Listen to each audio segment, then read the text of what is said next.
Autre étape, donc toujours pareil dans le cadre du réglage, on va toujours retravailler sur une image plein écran. On va modifier l'image en passant donc en mode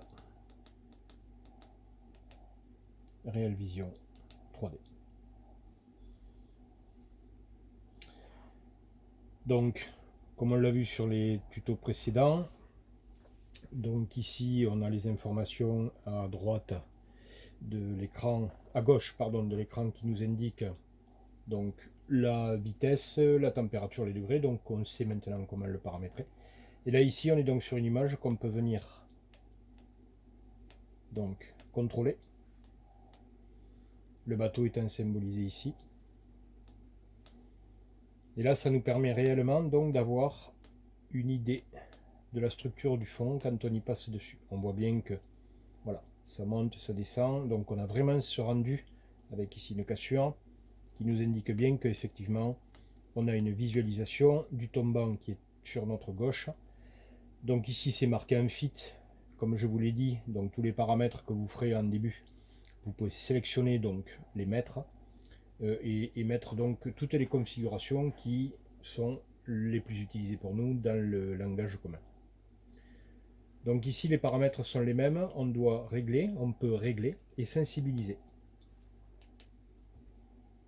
Donc là c'est pareil, si je choisis par exemple de modifier quelque chose, je vais le faire directement par la voie ici, donc du rendu. Ici je vais avoir une sensibilité de détection, on le voit, augmentée ou pas. Voilà, on voit bien ici que mon écran a été modifié. Donc le gain, ce qu'on appelle le gain, c'est-à-dire l'intensité de retour, pareil, dans le cadre du parasitage, peut nous donner donc une idée d'un écho différent d'un poisson qui serait beaucoup plus gros. Je prends le cas d'un silure où effectivement on n'aura peut-être pas obligé de monter au maximum le gain. On peut tout aussi bien ici diminuer pour avoir par contre une détection la plus fine possible sur des poissons qui, je prends le cas par exemple de groupes de poissons, de boules de poissons qui pourraient être identifiés à tout moment et donc qui nous permettrait de pouvoir mieux visualiser en fait ce qu'on recherche. Là on voit bien sur cette image là que sur notre gauche on a un dénivelé, on le voit bien, on a de l'eau et on le voit par rapport à la largeur bathymétrique, enfin bathymétrique. La largeur surtout de la grille d'intervention, voilà, qui nous permet justement de pouvoir bien visualiser la partie 3D. Alors la partie 3D c'est très important, ça permet par exemple quand on pêche sur un arbre ou une structure de pouvoir savoir dans quel sens on va attaquer la structure.